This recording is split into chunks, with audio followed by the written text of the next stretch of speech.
মেয়েদের জন্য সাজসজ্জার 11টি ইসলামী বিধান নিয়ে আজকের ভিডিওতে আলোচনা করব ইনশাআল্লাহ। রাসূল সাল্লাল্লাহু আলাইহি ওয়াসাল্লাম বলেন, মহান আল্লাহ সুন্দর, তিনি সৌন্দর্য পছন্দ করেন, তবে এর একটি সীমারেখা নির্ধারিত আছে। কোন সৌন্দর্যের প্রদর্শন যেন পাপে পরিণত না হয়। কোন নারী সে যাদের কাছে বৈধভাবে যেতে পারবে, যাদের সামনে বৈধভাবে হাঁটাচলা করতে পারবে, তাদের সামনে সাজসজ্জা করাটা মোটেই পাপের কিছু নয়, বরং ইবাদত। যেসব সাজ সামগ্রী হালাল বস্তু দ্বারা তৈরি এবং যে সকল সাজসজ্জার দ্বারা আল্লাহর সৃষ্টি করা গঠনে কোনো বিকৃতি ঘটে না, তা ব্যবহার করা জায়েজ।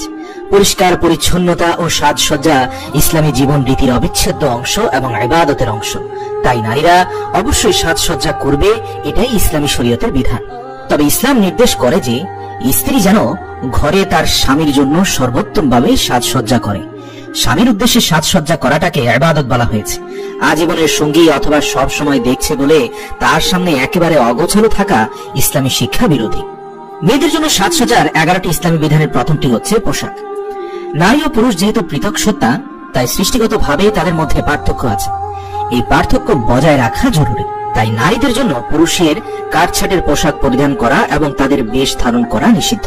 টাইট ফিট জামা, টাইট ফিট বোরকা বা পাতলা পোশাক পরে বাইরে বের হওয়া কোনো মুসলিম নারীর জন্য জায়েজ নয়। আবু ইয়াজিদ মুজানি রাহিমাহুল্লাহ আলাইহি বলেন, হযরত ওমর রাদিয়াল্লাহু তাআলা আনহু মহিলাদের কাতাবি অর্থাৎ মিশরের প্রস্তুতকৃত এক ধরনের সাদা কাপড়, এই কাপড়টা তিনি পরতে নিষেধ করতেন। তারপর লোকেরা বলল, এই কাপড়ে তো আর শরীর দেখা যায় না, এটা তো পাতলা না। এর উত্তরে তিনি বলেন, হ্যাঁ, এই কাপড়ে ত্বক দেখা যায় না তা ঠিক, কিন্তু এই পোশাকগুলো এতটা আঁটোসাঁটো যে অঙ্গ প্রত্যঙ্গ ফুটে ওঠে। তিনি আরো বলেন, নারীদের সালোয়ার টাকনোর নিচে থাকা উচিত। নারীরা যে কোনো কাচের তৈরি, ধাতুর তৈরি চুড়ি বা অলংকার পরিধান করতে পারবে। সোনা, রূপা, পিতল, তামা ইত্যাদি ধাতুর সব রকমের অলংকার ব্যবহার করতে পারবে। তাই কান ও নাক ফোরানোর পর এই সকল ধাতুর অলংকার পরিধান করাতে ইসলাম কোনো বাধা দেয় না। 3 নম্বর হচ্ছে চুল কাটা। অনেক সময় নারীদের বিভিন্ন প্রয়োজনে মাথার চুল কাটতে হয়।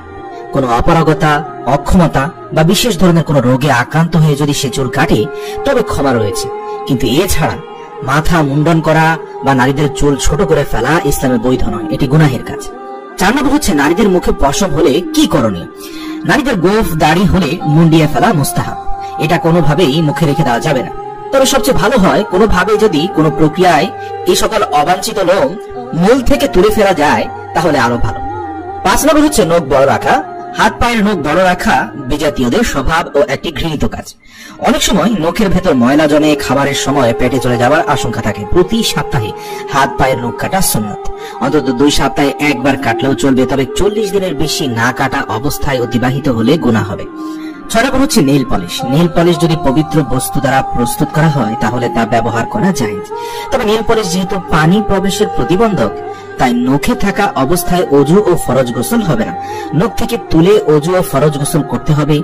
বারবার ওযুর সুবিধার্থে নেইল পলিশ ব্যবহার না করাই অধিক নিরাপদ।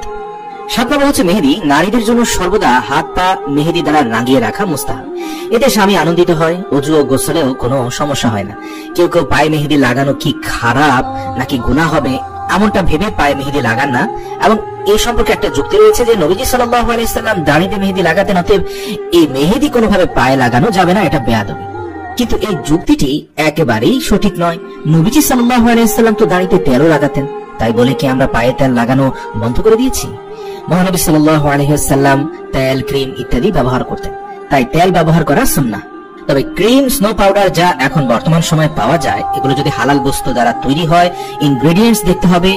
যদি সবগুলো বস্তু হালাল হয়, তাহলে ব্যবহার করতে কোনো দোষ নেই। 8 নম্বর হচ্ছে পারফিউম বা বডি স্প্রে। পারফিউম বা বডি স্প্রে ইত্যাদিতে যদি কোনো ধরনের নাপাক বস্তুর বিস্তৃতি না থাকে, তাহলে তা ব্যবহার করা জায়েজ। মুসলিম নারীরা গৃহের মধ্যে অবশ্যই সুগন্ধি ব্যবহার করতে পারবে, এতে তার কোনো বাধা নেই। তবে সাবধান, কোনোভাবে বাইরে বের হওয়ার সময় সুগন্ধি ব্যবহার করা যাবে না। 9 নম্বর হচ্ছে ব্রু প্লাক করা। নারীরা নিজেদের সৌন্দর্য বৃদ্ধির জন্য বিভিন্ন উপায়ে ব্রু চিকন করার যে প্রথা বর্তমানে প্রচলিত আছে, তা বৈধ নয়। সহিহ মুসলিম হাদিস নম্বর 2125। 10 নম্বর হচ্ছে দাঁত ফাঁকা করা। কৃত্রিম ভাবে দাঁতের মধ্যে ফাঁকা তৈরি করা জায়েজ নয়, তবে যে কোনো দাঁত অস্বাভাবিক বাঁকা বা অতিরিক্ত থাকলে তা সোজা করা বা তুলে ফেলা বৈধ, এতে কোনো বাধা নেই। 11 নম্বর হচ্ছে পরচুলা। নারীরা পরচুলা ব্যবহার করতে পারে যদি তা সুতা, পশম, কাপড় বা এই জাতীয় কিছু দ্বারা তৈরি করা হয় এবং চুলের সাদৃশ্য না হয়। আর যদি মানুষের চুল দ্বারা তৈরি করা হয় বা চুলের সাদৃশ্য হয় তাহলে এই পরচুলা ব্যবহার করা একেবারেই হারাম।